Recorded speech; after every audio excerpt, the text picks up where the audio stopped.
Pronto, obrigada, Marcos, obrigada, Rafael, pelo convite, os meninos do Acordo Fechado, Ricardo Goldman, Cailê também, é um prazer estar aqui hoje, uma felicidade, na verdade, né? Poder estar junto com vocês, com amigos queridos que já vi que estão presentes aí acompanhando a live, o Eduardo Leitão, Argolo, outros queridos também acompanhando. E é uma alegria poder falar do que a gente está fazendo, do que a gente gosta, né? Mas, de certo, dividir com vocês um pouco dos desafios que a gente enfrentou nessa caminhada para esse novo cenário, né? Que todo mundo está experimentando. Acho que para o mundo jurídico o impacto é extremamente relevante, né? Porque a advocacia, ela, naturalmente, a gente tem características diferentes, né? As empresas que somos e que, obviamente, os escritórios precisam se entender cada vez mais como empresas, né? Precisamos nos adaptar a esse novo cenário, encarando uma série de obstáculos e desafios que esse cenário de pandemia nos trouxe. Então, eu queria realmente agradecer, é um prazer estar aqui nesse painel, especialmente no mesmo dia que o Eric Navarro, um profissional que eu tenho profunda admiração também. Então, é uma honra poder estar aqui no painel juntamente com o Navarro e com vocês. Eu fui convidada para ser CEO do escritório em fevereiro, né, do ano passado, e em março o cenário da pandemia se iniciou. A minha história no Fragata Antunes é de muitos anos, né? Eu trabalhei por 13 anos aqui, depois fui convidada para fazer parte de um outro grande escritório, eu tenho muito carinho, e passei lá uma temporada, né, desenvolvendo a estrutura de uma controladoria nacional, e depois recebi esse convite, né, para fazer a gestão executiva aqui no escritório, e logo que cheguei, encontrei aí o cenário da pandemia. Para nós foi um desafio muito grande, né? Nós temos mais de 400 colaboradores, somos 6 unidades no Rio Grande do Sul, Paraná, Minas Gerais, São Paulo, Rio de Janeiro e na Bahia, e também temos uma unidade em Portugal. E aí nós nos deparamos com essa necessidade, né, de em pouquíssimo tempo levarmos as nossas equipes para um ambiente seguro, né, todos para casa, mas efetivamente manter a operação rodando da maneira, né, mais adequada, os nossos clientes totalmente atendidos dentro dessa nova realidade. O escritório sempre teve planos de contingência para grandes desastres, né?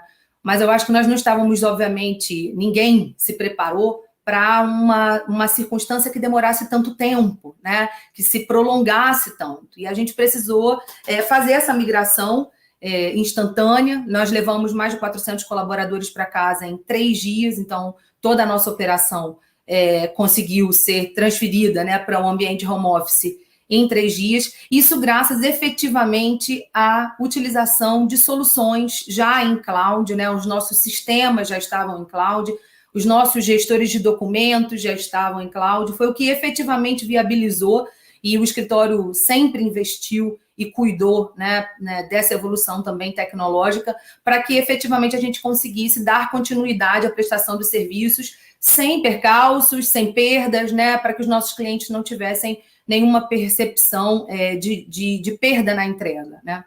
E, obviamente, quando eu penso nessa pergunta, né, como gerenciar um escritório a nível nacional, a resposta mais objetiva é, de certo, com tecnologia e com um olhar cuidadoso para as nossas pessoas, né? Para as nossas equipes, para as necessidades individuais e necessidades dos grupos diferentes que nós temos dentro de um escritório que tem uma atuação nacional, né? Nós falávamos em 6 unidades, né? Hoje nós nos pensamos como um escritório 100% digital.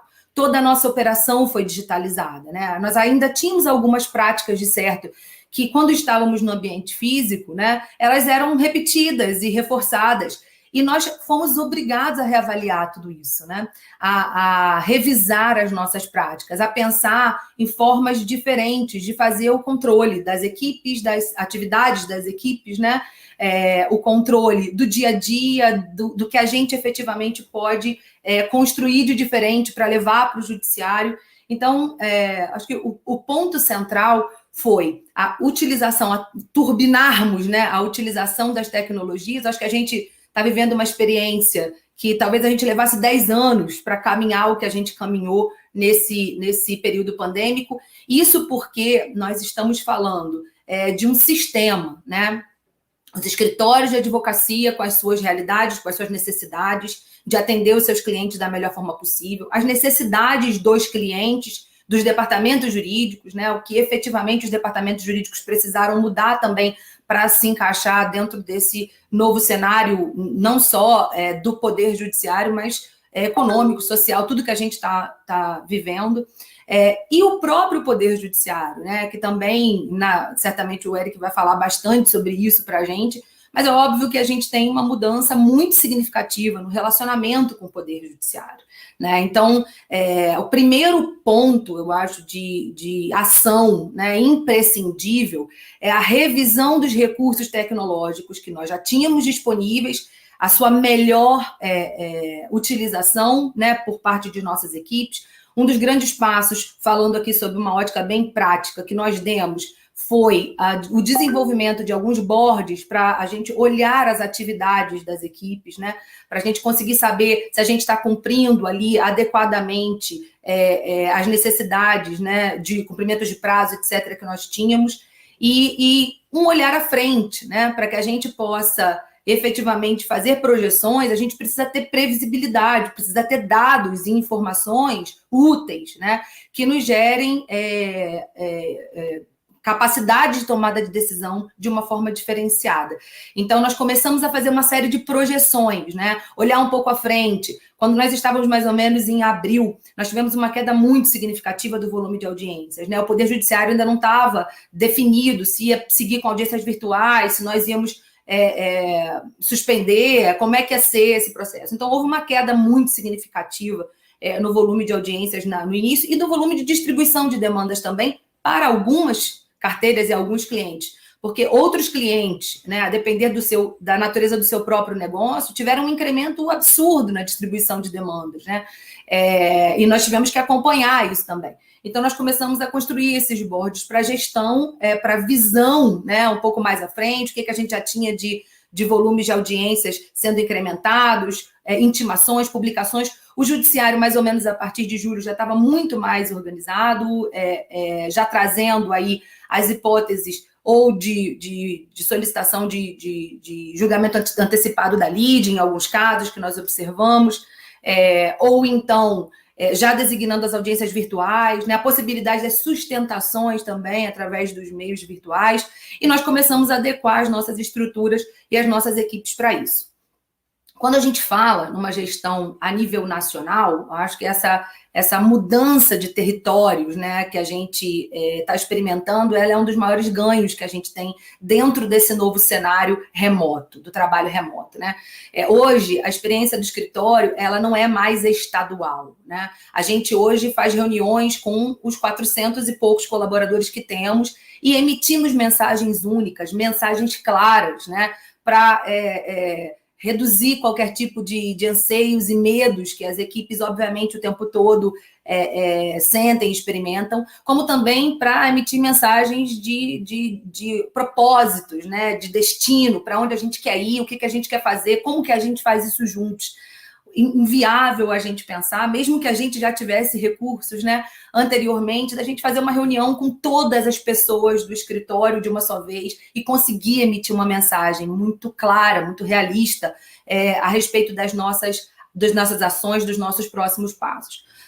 Uma medida que nós tomamos aqui, que eu acho que foi muito interessante, que eu gostaria de compartilhar com vocês, foi a pesquisa, né, em relação a essa experiência do home office que nós começamos a realizar, junto com o apoio da nossa equipe de RH, que vem, enfim, fazendo um trabalho extraordinário dentro do escritório, exatamente para a gente poder saber, né, como que nós estamos, como é que estão as nossas pessoas, como é que está a percepção dos nossos clientes em relação ao que nós temos que entregar.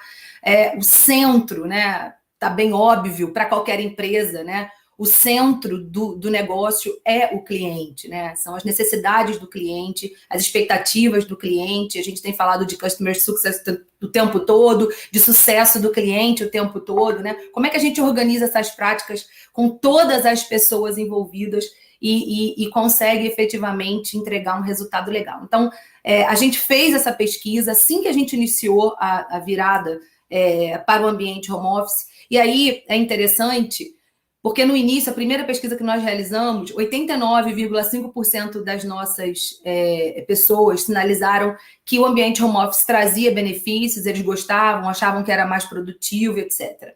Na segunda pesquisa, já esse número se elevou para 92%. E a última pesquisa feita agora no mês de maio, dentre outras perguntas que nós trazemos aí nesse levantamento, 96% da nossa equipe identifica que é mais produtiva, é mais capaz de realizar suas atividades da maneira, né, como podem se organizar e que efetivamente se sentem mais confortáveis para conseguir, para entregar as suas atividades dentro do ambiente home office. Um dos pontos de destaque que a equipe sinaliza para a gente é essa economia de tempo, né, com deslocamento, com trânsito, porque realmente isso efetivamente é uma vantagem e as pessoas conseguem se organizar de outro modo. Então, a gente aprimorou, né, o uso de algumas soluções de tecnologia, aí eu posso mencionar uma série delas, né? Principalmente as parcerias que nós temos com uma série de empresas de Lotex, etc., para que a gente possa conseguir incrementar algumas soluções. Plataformas de negociação de acordos, né? No final do ano, a gente identificou que os clientes estavam com uma dificuldade, inclusive, de lidar com seus budgets, né? Havia uma previsão de gastos, né, com sentenças, com acordos e com a mudança do cenário. Obviamente que isso deu um nó, né, dentro da lógica de provisionamento das empresas. E aí nós precisamos, para alguns clientes, obviamente, incrementar algumas práticas de negociações de acordo. E aí nós contamos o Acordo Fechado é um grande parceiro nosso de muito tempo, e outras plataformas também, a depender da característica, né, do cliente. Nós contamos com outras parcerias. Nós precisamos olhar também para outras automações. A Oyster é parceira antiga nesse sentido. Nós temos também alguns desenvolvedores internos, a depender da necessidade, né? Nós selecionamos se essa robotização vai ser feita externa ou se ela é feita internamente. E nós investimos muito tempo na revisão dos processos de trabalho, para que efetivamente a gente tenha, na prática, né, soluções que sirvam para substituir o trabalho repetitivo por trabalhos que possam ser feitos por automações. E aí a gente ganha muita qualidade, né? Porque a gente tem os técnicos realizando trabalho de qualidade técnica, né? Um olhar efetivamente para a peça, para a contestação, para o recurso, para como a gente vai entregar. E nessa lógica, eu acho que tem um ponto que eu acho bem interessante destacar para vocês, são os trabalhos de visual law também, que a gente começou a desenvolver, né, dentro do escritório. Acho que é necessário, obrigatório, a gente mudar a forma como a gente apresenta as nossas peças para o Poder Judiciário. Eles são os destinatários finais, né? Os nossos clientes nos dão objetivos muitas vezes desenhados pelo próprio financeiro, né? São objetivos de êxito, objetivos de redução de ticket médio, olhares específicos para o provisionamento. E a gente precisa trazer isso para a ponta, né? A equipe precisa entender o objetivo central do cliente. Isso a gente tem feito de uma forma bem larga. Nossas equipes são estruturadas por cliente, então a gente tem um olhar específico para as necessidades individuais de cada cliente. E a gente reformulou a maneira como a gente entrega a nossa defesa para o judiciário, né? Porque visual law, a gente sabe, não é só redesenhar a peça, a gente ter uma comunicação muito mais objetiva, muito mais clara, né? E utilizando alguns outros recursos também, como o QR Code, que a gente tem um projeto que tem sido interessantíssimo, o QR Code para negociações de acordos, ou até mesmo para a gente poder comunicar, encaminhar vídeos, né, para o judiciário. A interlocução mudou muito, né? Hoje a gente consegue despachar de forma virtual com alguns juízes, tem o balcão virtual, né? O Éric vai falar do juízo 100% digital. A comunicação agora é uma comunicação absolutamente assincrônica, né? Acho que a gente precisa ter essa clareza quando a gente fala do ambiente remoto, né? Nós não temos um fluxo constante de comunicação, e a gente tem uma infinidade de ferramentas, o WhatsApp, Teams, a gente tem o Meet, a gente tem plataformas específicas, né, do cliente que a gente precisa utilizar para comunicação. Nós precisamos entender que a comunicação mudou, mas essa é a chave central, né? É como a gente também vai mudar essa forma de interagir com o Poder Judiciário, de interagir com as partes, de interagir com o cliente, de interagir com a nossa equipe, e cada vez mais a gente vai ter um modelo novo, diferente, especial, eu acho, que à frente certamente vai seguir. Eu vejo para o futuro, já finalizando aqui a minha fala, né? Eu vejo para o futuro que nós vamos ter um modelo, nunca mais será como já foi, né, antes, mas certamente nós teremos um modelo onde os espaços dos escritórios serão espaços de encontro, né? Esses encontros serão motivados não só necessariamente por aquela condução, né, do fluxo e do procedimento interno do escritório, mas autonomamente, né, pelo desejo das pessoas se encontrarem, pelo desejo das equipes de estarem juntas e de fazerem trocas, porque nós precisamos disso, nós precisamos do olho no olho, é óbvio, né? Para qualquer relacionamento isso é imprescindível, e nós vamos caminhar, assim, para um ambiente híbrido, onde os espaços dos escritórios serão reformulados. Nós já seguimos nesse caminho, já fizemos algumas mudanças dentro dos nossos espaços físicos, para que realmente sejam espaços de encontro, de produção de ideias, espaços criativos, e que a gente possa receber os nossos clientes sob esse novo modelo e esse novo formato. Eu acho que eu já estou aqui esbarrando no meu tempo, me digam aí se eu tenho mais um pouquinho, mas acho que basicamente era o que eu queria compartilhar com vocês, dividir com vocês. São muitos desafios, né?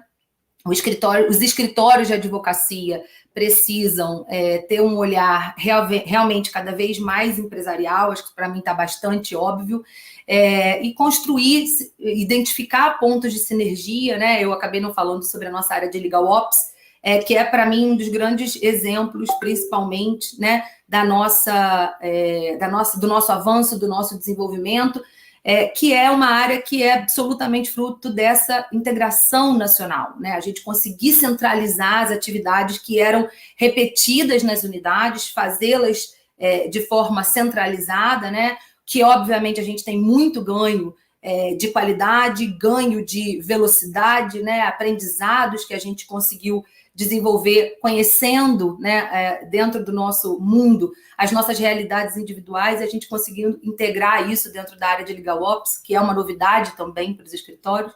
Então, eu acho que nós temos muito, né, a agradecer, de certa forma, apesar da dor e do sofrimento que é esse momento que a gente está passando, mas há muito aprendizado, há muito conhecimento que a gente acabou acelerando, né, nessa realidade do ambiente remoto, do trabalho anywhere office. Eu acho que a gente está nessa realidade, nós não vamos precisar estar só em casa depois que todo mundo tiver vacinado, né?